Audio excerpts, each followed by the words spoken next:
Welcome back into the Cowboys Report. I am Tom Downey. We will be here all week long at Indianapolis for the NFL Combine, breaking down all the latest on America's teams. So make sure you guys are subscribed, hoping for multiple videos per day. Sometimes it might be one, but we'll have plenty of coverage for you on all the things we learned throughout this week at the NFL Combine.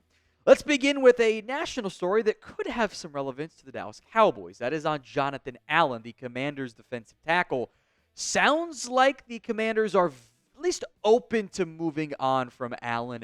They are allowing him to seek a trade and have already had trade conversations with a couple of different teams. That was reported earlier this morning, Adam Schefter, Ian Rapport, and then really confirmed by Commanders GM Adam Peters, who we'll get to hear his comments in a little bit on today's video.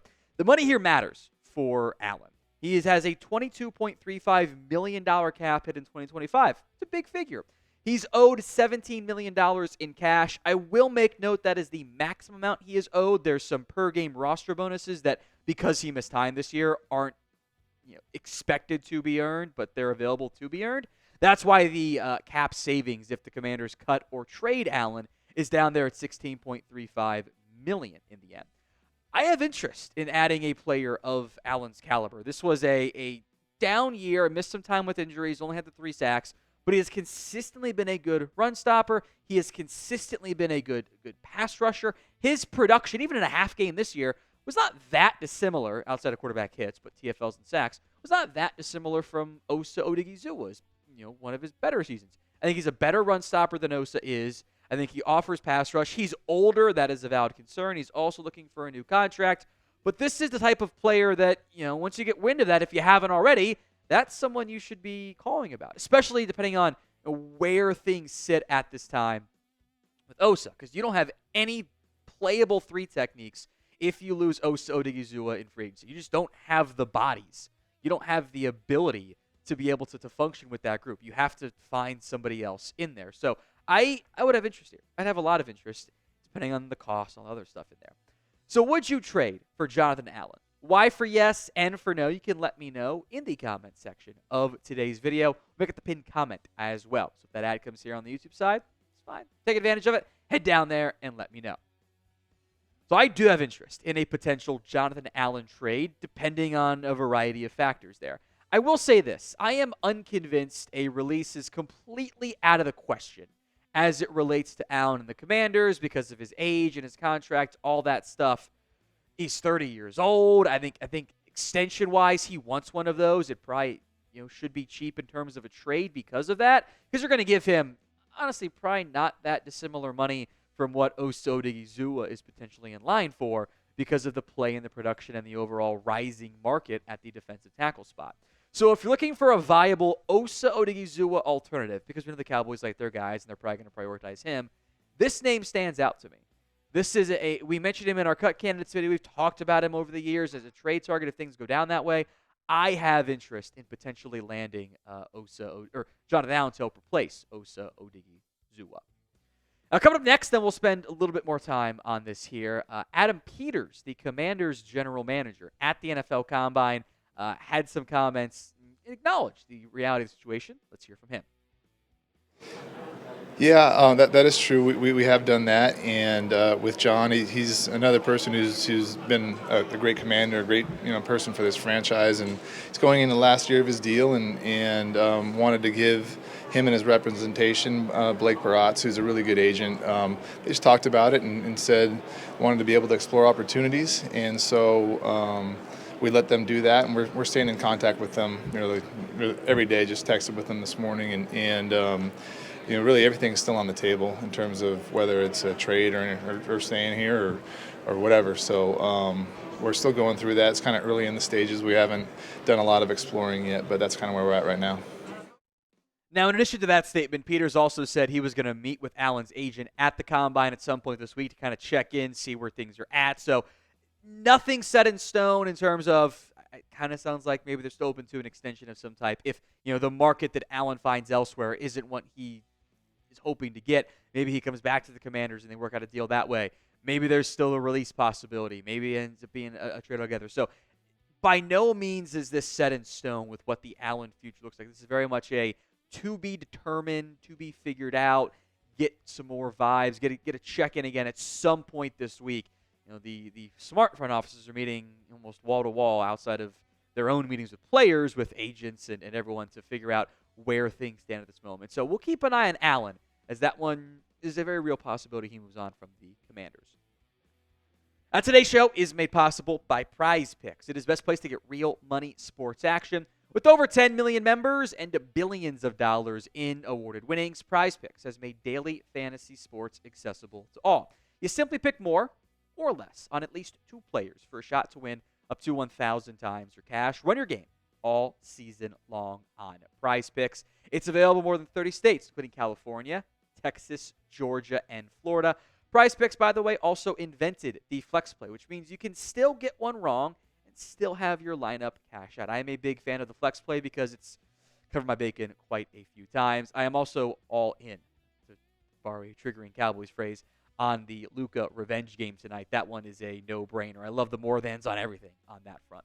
Download the app today. Use code CLNS to get $50 instantly after you play your first $5 lineup. That $50 is guaranteed, win or lose. You get it no matter what after you play that first $5 lineup.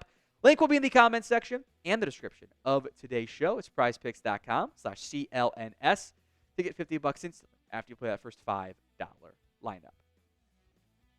And we also have more updates from Stephen Jones on the Dallas Cowboys offseason plans following his meeting with media on Monday. First up is the offensive line front. We'll actually focus all on the offensive line today. They are looking for help in maybe a couple different spots, potentially. Here's what Stephen Jones had to say about looking for help. He says, I see he's looking for the right veteran, like we did with Chuma Edoga at tackle. Looking for the right veteran at guard or drafting a guy fairly high. That could end up being a variety of things. Could that end up being a Will Hernandez? Could it be a day 2 pick on the offensive line? We'll come back to how it impacts Cooper Beebe potentially, but those are almost kind of sounds like a stopgap option, right? Edoga was not a real long-term starter. Maybe Will Hernandez and his ties with Clayton Adams makes him an obvious fit. Also of note, Terence Steele is not going anywhere on the offensive line. Steven, and I think the Cowboys in general, much more optimistic about Steele than I know many of you guys are.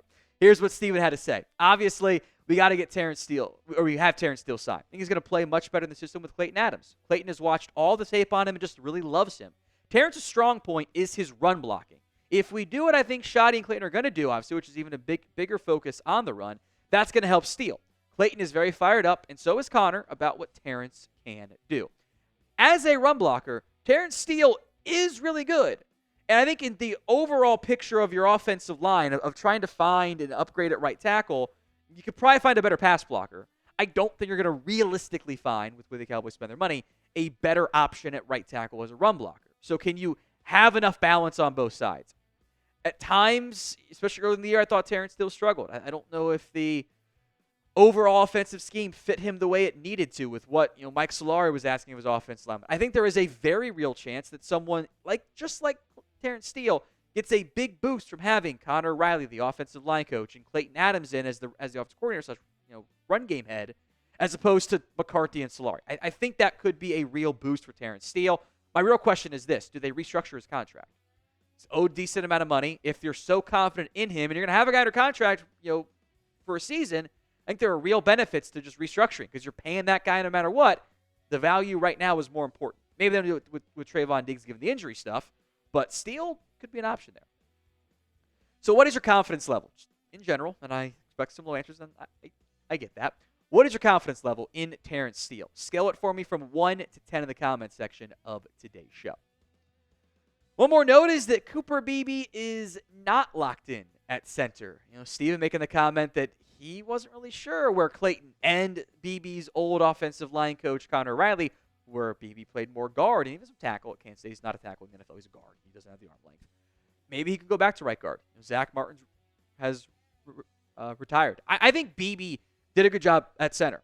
I think he could be a good NFL guard, too. I think those talent impacts are probably pretty similar with how Beebe would perform. So if you think Hoffman is way better as a center than he is at guard, then okay, maybe that makes more sense, especially if you don't sign someone like Will Hernandez. If you sign Will Hernandez, maybe you go ahead and reevaluate and you consider other options there. But I think there could be some shuffling there. I'll say this. I'm fine with shuffling, assuming Hoffman's back and you get another guy in there.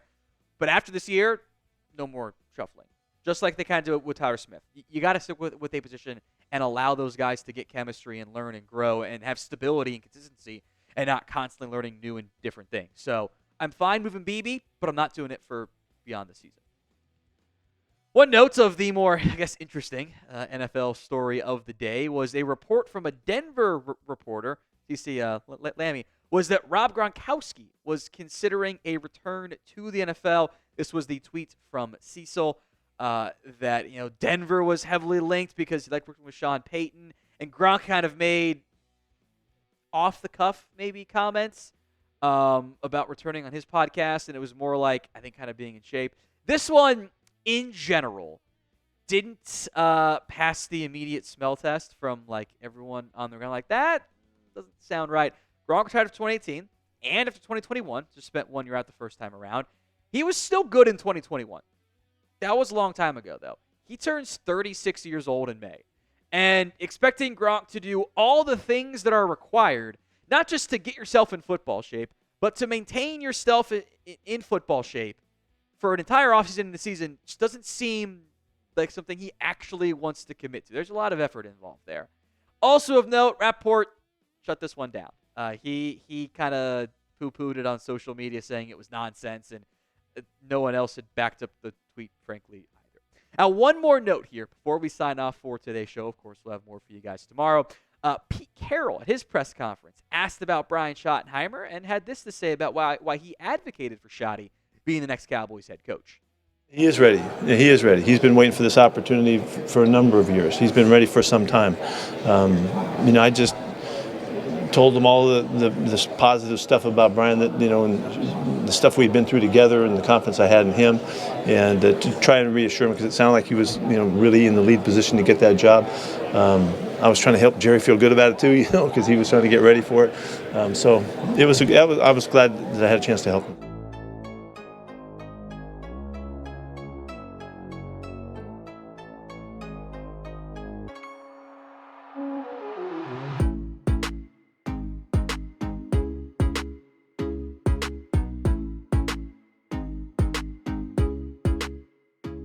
He is ready.